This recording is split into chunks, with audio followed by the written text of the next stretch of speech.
کی بقا کے ساتھ، ایمان کے باقی رہنے کے ساتھ کچھ ملتا ہے تو الحمدللہ، اور اگر کچھ ملنے کے ساتھ ایمان نکلنے کا خطرہ ہے تو ہمیں وہ نہیں چاہیے۔ ہمارے لیے سب سے قیمتی ہمارا ایمان ہے، اور اسی ایمان کو بچانے کی فکر میں یہ مکاتب چلائے جاتے ہیں۔ یہاں فرض عین والی مقدار میں تعلیم دی جاتی ہے۔ ماں باپ کا انتقال ہو جائے، جنازہ رکھا جائے سامنے، اور امام صاحب ہی نماز پڑھائیں گے، امام صاحب نماز پڑھائیں لیکن بیٹا پیچھے کھڑا ہو تو پہلی تکبیر کے بعد ثنا پڑھنا ہے، وہ اسے یاد رہے۔ دوسری تکبیر کے بعد درود ابراہیم پڑھنا ہے، وہ بچے کو یاد رہے۔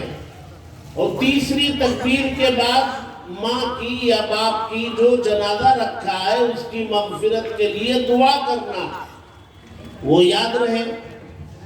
اماں کا جنازہ رکھا ہے، پیچھے بچہ امام کے پیچھے کھڑا ہے، اسے کچھ پتا نہیں، امام اللہ اکبر کہہ رہے، کوئی ہاتھ اٹھا رہا ہے، کوئی اوپر منڈی اٹھا رہا ہے، کوئی ادھر ادھر دیکھ رہا ہے، پتہ ہی نہیں کچھ کیا کرنا۔ تو ظاہر سی بات ہے، ہماری اپنی اولاد کو ہم نے بنایا کیا؟ جو اپنی ماں کا، اپنی باپ کا آخری حق صحیح طور پر ادا نہ کر سکے، ایسی اولاد کو چھوڑ کے جائیں گے تو وہ کیا کریں گے؟ جی، ماں کا انتقال ہو جائے تو ماں کے انتقال کے بعد ماں کی میت کو، ماں کی جو میت ہوتی ہے اسے جیسے زندگی میں کوئی اجنبی دیکھ نہیں سکتا، انتقال کے بعد بھی کسی خاتون کو کوئی اجنبی نہیں دیکھ سکتا، اور اس کو ہاتھ لگانا تو بہت دور کی بات ہے۔ جنازہ تو آپ جو ہے وہ کندھے پر رکھی جانے والی لکڑی کو آپ کاندھا دیتے ہیں، اسے تو پکڑا جا سکتا ہے، لیکن قبر میں اتارنے کے لیے خاتون میت کو ہاتھ لگانے کی اجازت کسی اجنبی مرد کو نہیں ہے۔ خاتون میت کو قبر میں کون اتاریں گے؟ بیٹا اتارے گا، باپ اتارے گا، بھائی اتارے گا، ماموں اتارے گا، چاچا اتارے گا، جن سے ان کا نکاح نہیں ہو سکتا وہ اپنی ماں کو قبر میں بیٹا اتارے گا، نہ بھائی اتارے گا۔ اور ہم نے بیٹے کی تربیت نہیں کی، وہ قبر کے قریب نہیں آ رہا، ڈر رہا ہے، قبر میں اترنے کے لیے کہے تو وہ سمجھ رہا کہیں مجھے ہی دفن نہ کر دے۔ بہت سارے لوگوں کی حالت ہوتی ہے، بیٹا کہاں ہے تلاشتے رہتے، دور کہیں کھڑا ہے، ڈر ہو رہا ہے اسے۔ کیوں ڈر ہو رہا ہے؟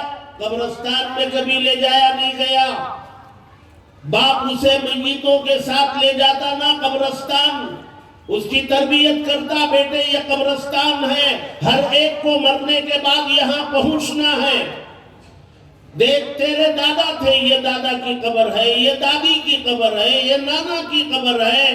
باپ اگر اپنے بچے کو ہاتھ پکڑ کے لے جا کے دکھاتا، اور چھوٹی بچی ہے، یہ بڑے ہونے کے بعد خواتین کو قبرستان میں جانے کی اجازت نہیں ہے، لیکن بچے جب چھوٹے ہیں تو ان کو لے جا کے بتاتا تو پتہ چلتا کہ ہاں یہ قبر ہے، اس کی تربیت کرتا، کل کو مجھے بھی یہاں آنا ہے، جیسے میں آج تجھے لے کے آ رہا ہوں دادا دادی کی، نانا نانی کی قبر پر، بیٹے جب میں مر جاؤں گا تو بھی آنا، اور تیری اولاد کو بھی لا کے بتانا یہ تیرے دادا ہیں۔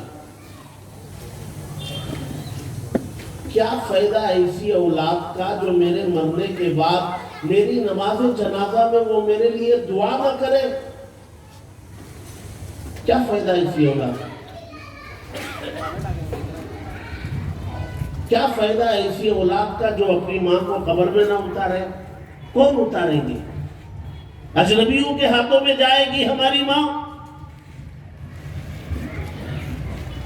ہماری ماں ہمارے ہاتھوں میں رہے گی۔ جیسے اس نے بچپن میں ہمیں گود میں اٹھایا تھا، ہم اس کی میت کو اپنے گود میں اٹھائیں گے، رکھیں گے قبر میں۔